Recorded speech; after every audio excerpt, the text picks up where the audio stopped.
In the corners of the stone halls of the Prussian Academy of Sciences, the sound of chalk on the blackboard rose and faded, like the breath of truth itself.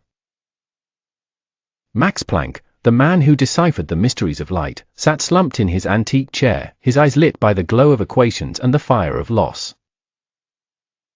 Max was born into a house where music reigned. His father was a professor of law, his grandfather a musician, but he heard a silent melody in the laws of nature.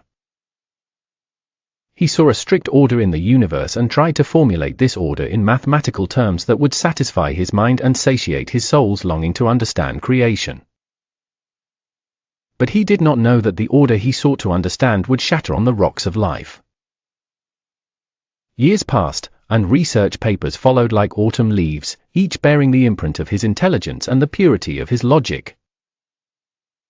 In 1900, when he proposed Planck's constant, he had no idea that this number would change the face of physics forever. But he wasn't celebrating. He was contemplative, cautious, as if he had heard the whisper of fate. In 1909, the first blow came, the death of his first wife, Marie, who had been the pillar of his heart and the refuge of his soul. She passed away silently, after a long illness, leaving him with 5 children and a dimly lit home. But he persevered. He replaced grief with work, tears with equations. He remarried, and thought that perhaps life could be restored. But time was cruel, like physics that doesn't accept probabilities.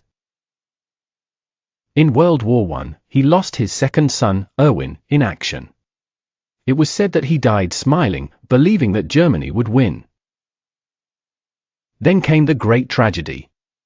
In 1944, in the heart of the Third Reich, his beloved son, Erwin Planck, was participating in the July plot against Hitler. He was discovered, arrested, and tortured. He was hanged by the Nazi regime, on Hitler's direct orders.